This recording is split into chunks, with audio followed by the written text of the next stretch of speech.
Let me thank all those that organized this event and for the invitation. I asked, what do you want me to talk about? I can talk until tomorrow. I'm an African woman, so we are storytellers. And she said, well, share your story. We talk about cultural diplomacy. And I thought that for the purposes of the time that I've been given here, allow me to dwell on the participation of women in leadership. And in order to do that, I will share my story. And I'll try to be as fast as possible. I have asked how much time I have, and I'll try to remain in that time frame. I've spent all my adult life fighting for the rights of women and girls. My mission in life is to assist women gain social and political empowerment.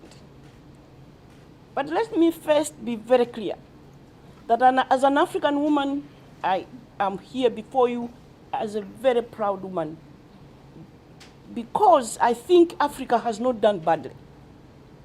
Africa has had 4 female presidents. And the country with the highest number of members of parliament that are female is on the continent of Africa, globally.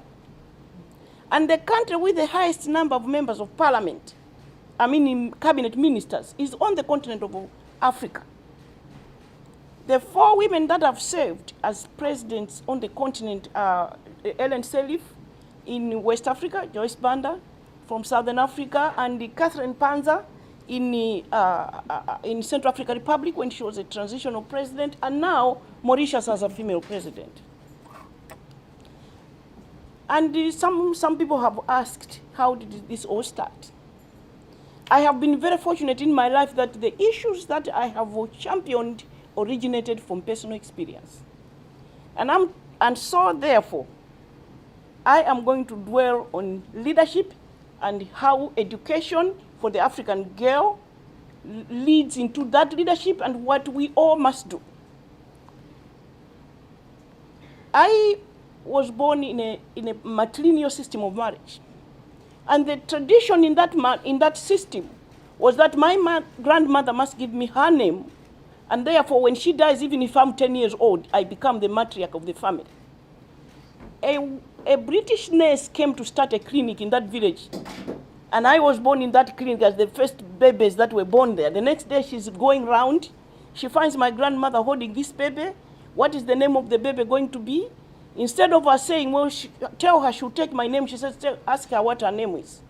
And this woman says, I'm Joyce. She says, okay, then that's the name of this baby. She's going to grow up to be a very powerful woman, and she's going to build clinics like you have done. Secondly, in my tradition, you are brought up by your grandmother. So my mother should have handed me over to my grandmother at 18 months. My father was one of the first recruits of the Malawi police band, so he lived 15 kilometers away. Excited that he had left the village, set up his in town, he insisted to take his daughter along with him because I must send her to school. My grandmother says that won't happen. They compromised and decided that they will share me, that I will be in town with my father Monday to Friday. Friday I'll go and stay with my grandmother so she can train me whatever she wants to train me as a village woman preparing to become nothing else but a housewife. So every Friday I would go home, and without fail, a friend of mine from the village would be sitting by the roadside. Her name was Chrissy, waiting for me. And I would come and we would walk into the village and we would talk about what I had seen in town for the first time. I remember the first time I spoke on the telephone telling her how wonderful it was to hear another voice at the end of this thing that I was holding. And she wondering, can that ever be? She taught me all about village life. She went to the village school. She was brighter than me. I know so because she was first position every class and I was not. We got to the end of primary school. We were both selected to the best secondary schools in the country. She went to St. Mary's. I went to Providence Secondary School. I came back the next holiday. Chrissy was not sitting by the roadside to meet me because we went to boarding schools. I asked my grandmother, Chrissy didn't come. My grandmother said she won't be coming. She dropped out of school because the family couldn't raise $6 for her to go back. I remember crying and telling my father, find $6. I was 14 years old when I woke up to the injustice of this world. I didn't know then, I know now. that 130 million girls are out of school through no fault of their own. So we can talk all we want. There is no way we are going to be proud as a family of the United Nations if 130 million girls are out of school and being abused. I made up my mind at that age that I was going to grow up and send as many girls as possible to school. It would be too late for Chris, but at least I would send, and I'm proud to say that as I'm sitting here, I've sent 5,000 girls to school, I've built schools, but I was also proud in 2013 to bring Chris to New York, and she was in the same room with Gordon Brown as envoy for education. She has now become the champion in the village who goes about looking for needed girls that I sent to school in the free secondary school that I've built in the village. So that is education. Health. In 1984, I went to give birth to my fourth-born child and suffered what they call postpartum hemorrhage. I was bleeding to death. That is the highest cause of death for pregnant women in Africa. When you go to a traditional birth attendant, you give birth there, you start bleeding, that nobody can stop it, you die. And I was bleeding to death. And my husband knew one of the only 3 gynecologists, went, got this gynecologist, and came and saved my life. And I woke up. Why is it that women must die giving life? Here in the West, a woman is pregnant, the next thing is you begin to shop around. These days, I'm told you even know the sex of the baby before it is born. Where I come from is a time of anxiety. You don't know whether when this woman goes, she's going to come back or she's going to die. And I woke up, and I made it my mission in life to fight this unnecessary death and to make sure that I save as many women as possible from dying unnecessarily. And when I became president, I banned the delivery of babies by birth attendants. And I engaged local communities to make sure that we reduce the number of people dying. The next is domestic violence. I was married in an abusive marriage for 10 years. I can't talk about the fights, we'll go until tomorrow. But gender-based violence demeans a woman's integrity, a woman's respect. 1 out of every 5 women is abused every day. And I made up my mind that I hope I can grow up to be in a position to fight gender-based violence.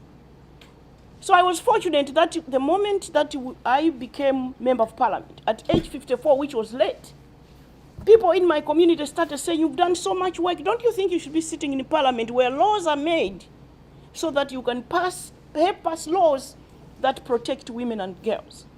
So I went to parliament at 54, and I was fortunate that straight away I was appointed Minister of Women and Children. And I went looking for a bill that I would take to parliament.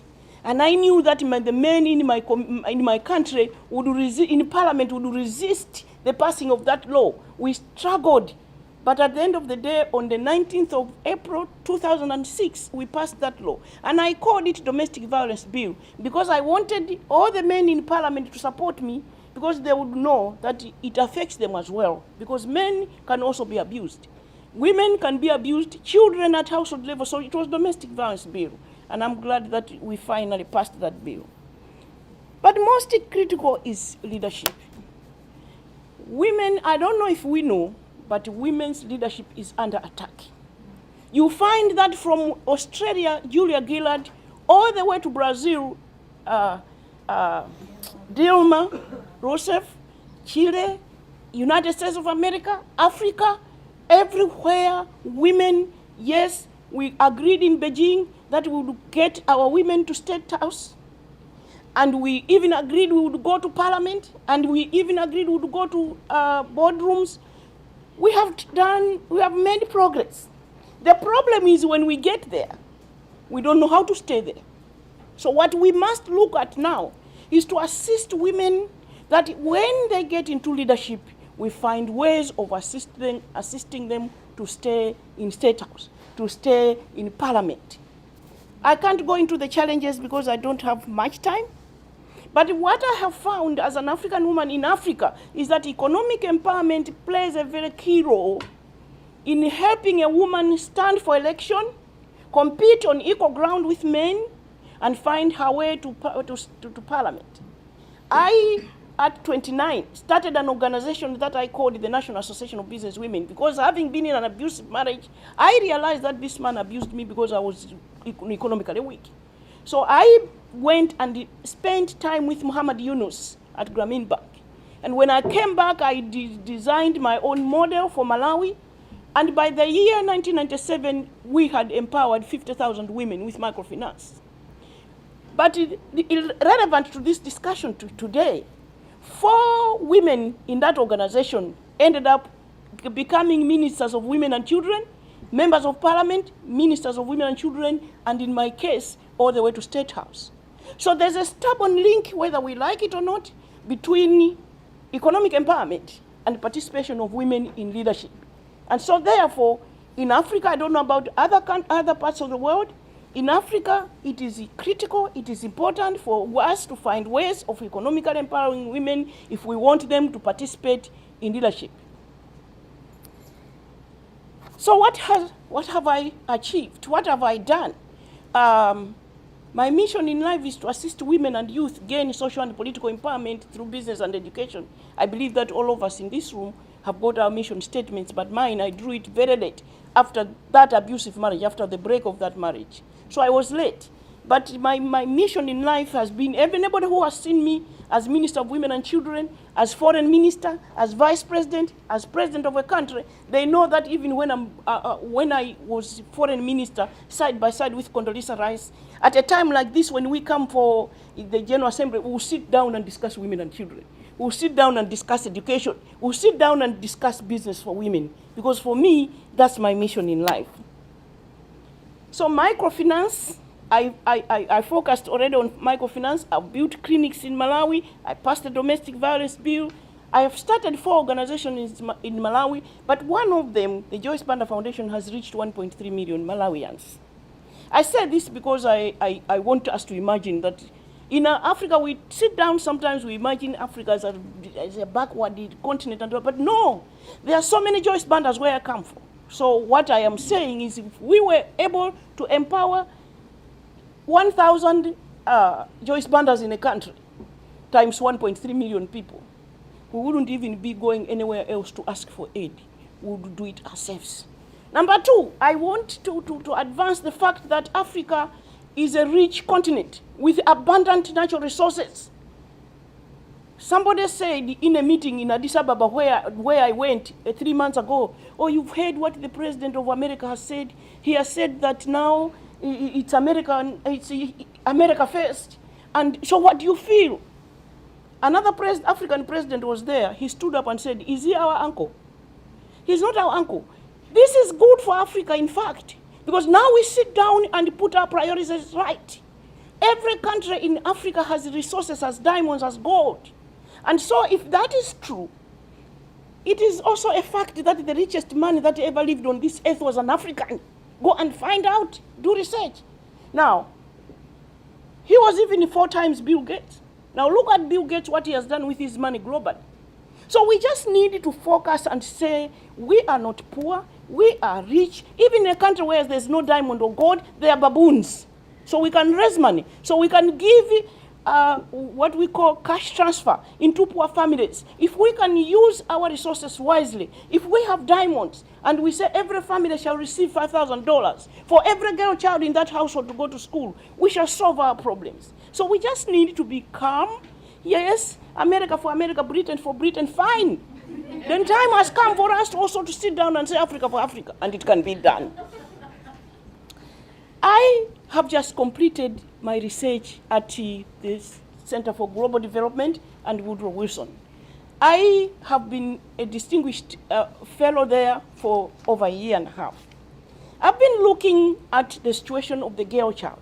Back to our subject. And at Woodrow Wilson, I've just published a paper that I'm looking at women's leadership. I've looked at the challenges women face in order to participate in leadership, but I decided to start by looking at the girl child. I know there are those that are from Asia here and those that are from Europe, but let me focus on Africa. I believe that many countries have earmarked a lot of resources in helping Africa, a lot of resources in the adolescent girl child. age 12 to 14. The Obama administration, it was for economic empowerment, education, health, and harmful traditions for the adolescent girl child. And thank you very much. I'm not undermining all that support. All I'm saying is that listen to us first, what we have to say. Africa, the problems that the girl child is facing happens between 0 to 10, not 12 to 14. By the time you start focusing on the girl child, it's too late. It's too late at 11 years old. At 12 years old, it's too late.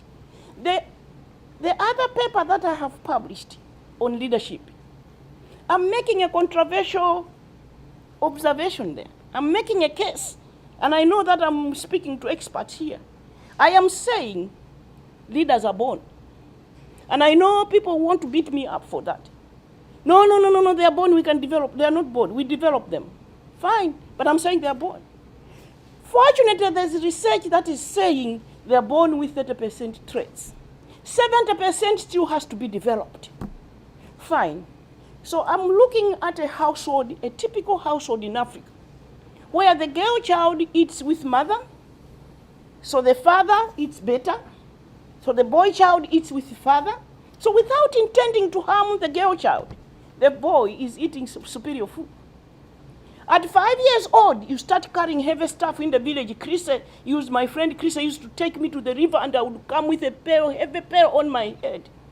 And you are even encouraged and even congratulated if I such a young child and doing a lot of work. So child labor involved. I am a victim myself of a crooked spine because they doctors have told me there's nothing they can do now. I started carrying heavy stuff when I was 5. So by 6, 7, somehow men have convinced themselves that if they defile a girl child, they cleanse themselves of the HIV virus. Then when resources are low, the boy child is going to school, the girl child is not going. And the whole issue, harmful traditions, initiations, and all happens between 0 to 10. So this is a child that has been born with the 30% traits. Tell me how this child is going to go from that kind of life to become the leader that we need in Africa. Because I believe that our problems in Africa will be solved if we have a critical mass of women leaders working side by side with their men. But if a girl child comes from that kind of household, then we stand to lose. So this research that I have just completed makes some very clear suggestions. Critical on the list of recommendations is the data, is research.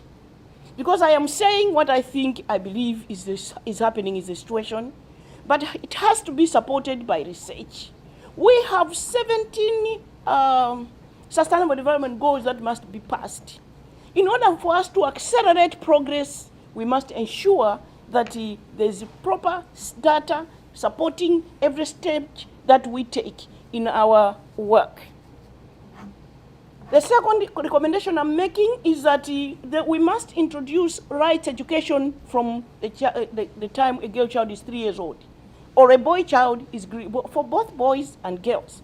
I belong to an organization called Think Equal, and Think Equal is working with UNESCO to encourage schools to have this curriculum where they encourage schools to start providing rights education from early childhood education centers, so that by the time a girl child is 5, 6, 7, she knows her rights. The other recommendation I'm making are the laws. We must pass laws across the globe, and that goes for political will. I have been a head of state, so I know how powerful that position is. By just a stroke of your pen, you can either build or destroy. So I know that you can put in place laws and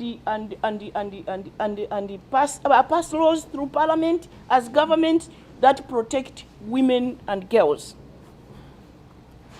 I'm also encouraging that women form networks that work side by side with their men.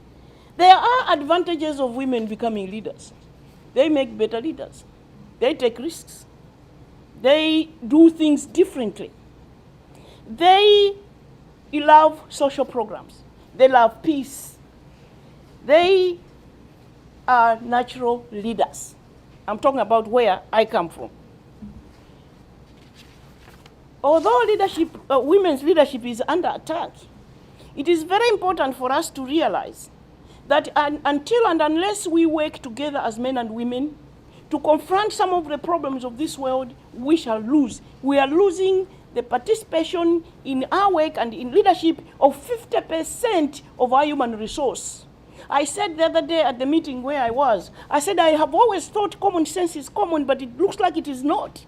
Because if you leave 50% of your population on the side, then you're losing out as a world. I didn't even know that Africa is doing better than other continents that are even failing to get one woman into State House. So we need to work together. We need we need countries to focus on young people, on building young leadership. It is when young people don't have opportunities, young people don't have jobs, young people don't have hope, that they turn into extremism. And while their heinous acts bother us and disturb us and make us angry, I think we must also think about what is it that we can do to create space, to listen to them, to speak to them. In most countries in the world, in Malawi included, when I came into office, we were at 149 position on the global index in press freedom. Don't allow them to talk. Civil society is treated like enemies of the state. We need to open up, and we need people to be free to speak, to write, to associate. It's only a country where people are free that prospers. In 1 year, we were able to move from position 149 to position 79. In 2 years, we were able to reduce maternal death from 675 to 460. How? By engaging communities. Even those people that have not gone to school, they know exactly how to go from point A to point B. We are wrong to go to villages and think we can sort out their problems for them. Just like it is wrong for any Western country to think they can come into an African country and dictate on how to run programs there. So we need to respect one another, and we need to listen one another, and we need to forge partnerships. Finally, I just wanted to leave this room with a very clear statement to say that somebody asked me at the UN General Assembly last year, explain to us what you know about feminism. What does that mean to you? I said, well, it means men and women working together. It means building one step at a time, but engaging men so that you achieve more. We don't confront men. We don't antagonize men. If we are saying they are part of the problem, then why can't we engage men to be part of the solution? This woman then turned to me, she was moderating this, and while she was saying, she turned to me and said, I would like to disagree with you. We've been diplomatic enough. Time has come. It's our time. It's our turn. And then everybody, the whole hall went, yeah! And I felt so stupid, and I said, well, if I live like that, this African woman will never sleep again. I needed to respond. So I said to them, Madam, I thought you said I should tell you about Africa. That's what we do in Africa. That's why we have had 4 presidents that are female. That's why the highest number of members of parliament are in Africa. We work together, men and women, and perhaps that's the message that I must leave here. And I must truly thank you for inviting me. And I'm just so proud to see so many gentlemen in the room. Thank you very much. Thank you.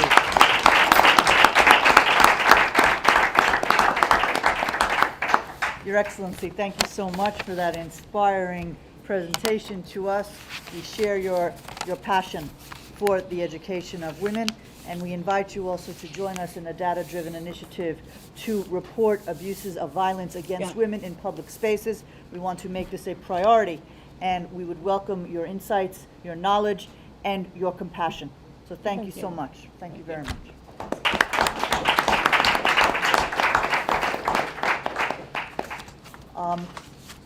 Should we close, or should we take some questions? I think I'm sure there's questions. Yeah, if it's okay with Your Excellency, I think Your of course. Excellency, Of course. you have some time for questions? No problem. Please. It's a rare opportunity. Anthony. Let me just take a keyboard. That it's not just only domestic policy or international law and international aid and other things like that that seems so concrete and obvious, but it's also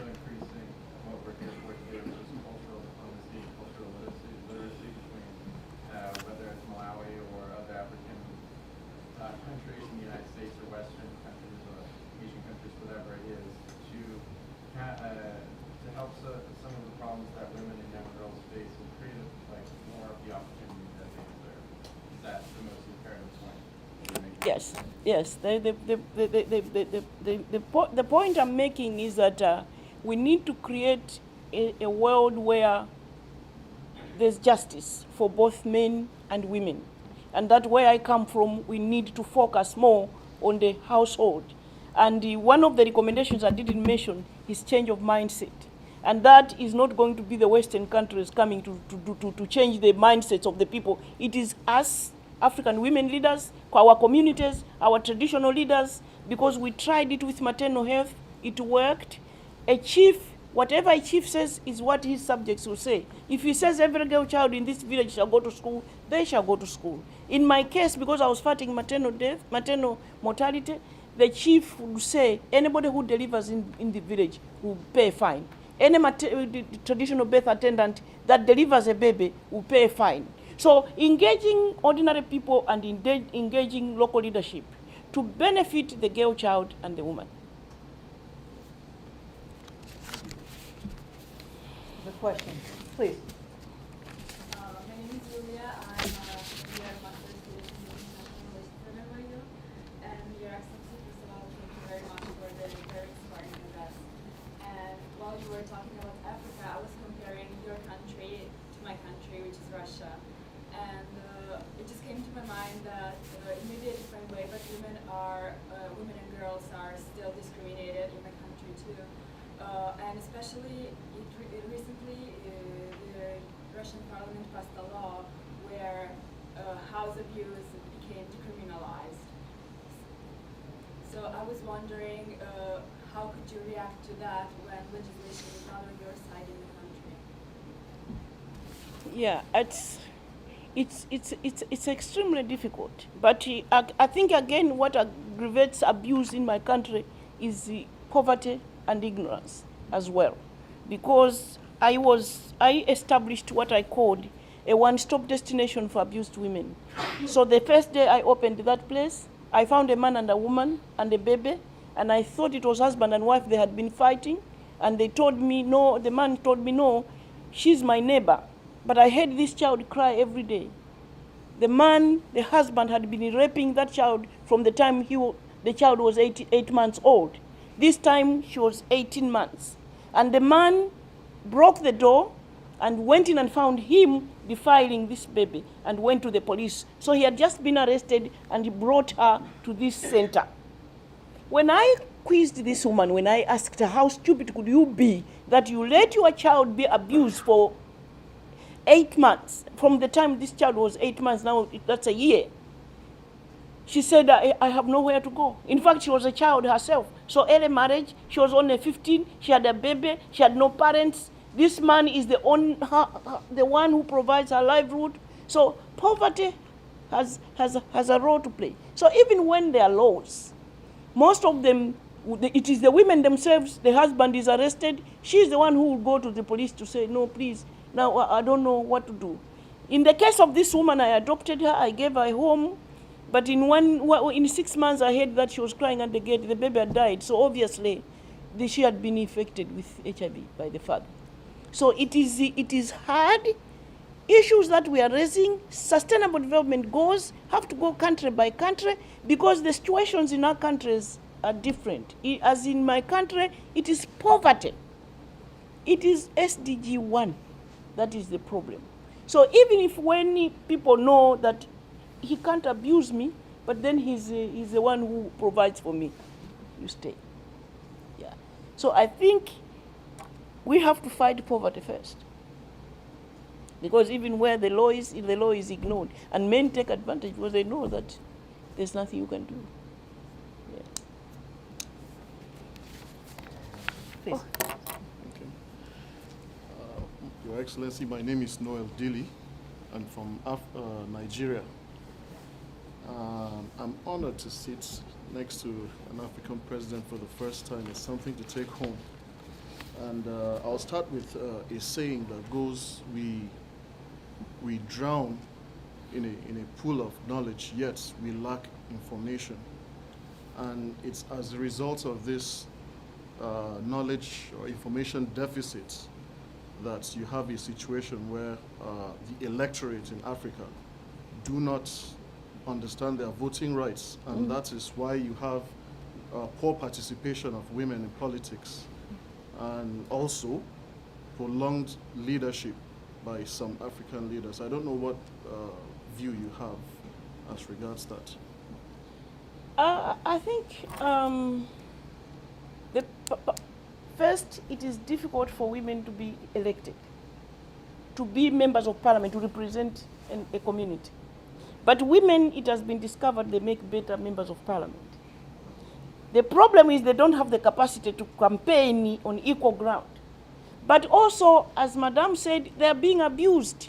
In one African country last year, there were actually women candidates were actually being stripped naked. So they had to withdraw. That is why Secretary Madeleine Albright has launched what she calls Not the Cost campaign at the United Nations to fight abuses against women trying to stand for elected office. But the second part of your question, you said the second part. They do not understand their voting rights. Yeah. And that is why you have poor participation. And also, due to that poor participation, you end up having leaders prolonging their tenures. No, the reason why men are prolonging, leaders are prolonging their term are not only because the voters don't know what to do. Some of it is corruption. Leaders don't want to leave office because they don't know what might be discovered when they leave. And it is not easy to fight corruption now.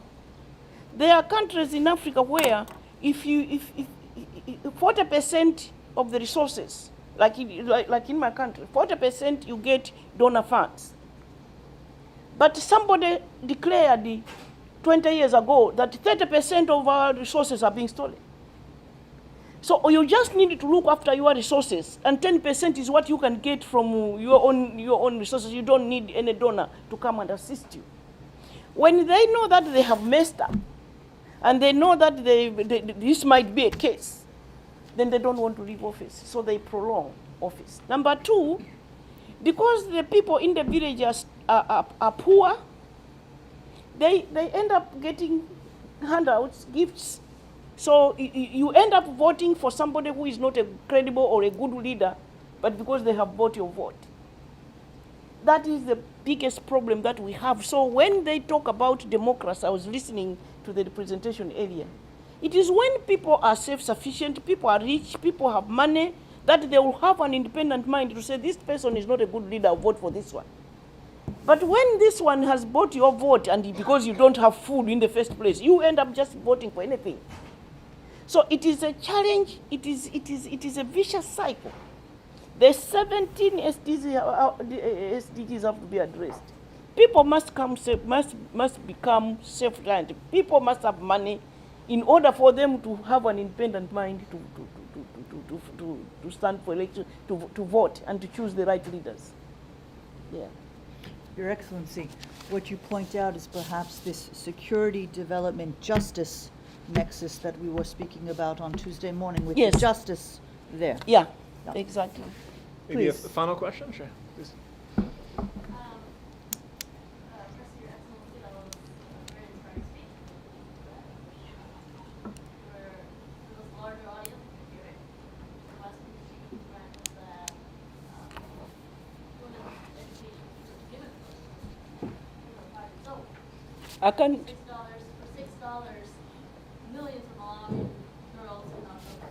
It's very, that's amazing. The second point I have is sort of a question, which is that what can the West do to help countries like Malawi, considering what you told us, which is that maybe you have to consider the culture of the region they were trying to help, right? So in Malawi, there's a matriarchal culture where a lot of the education and the learning and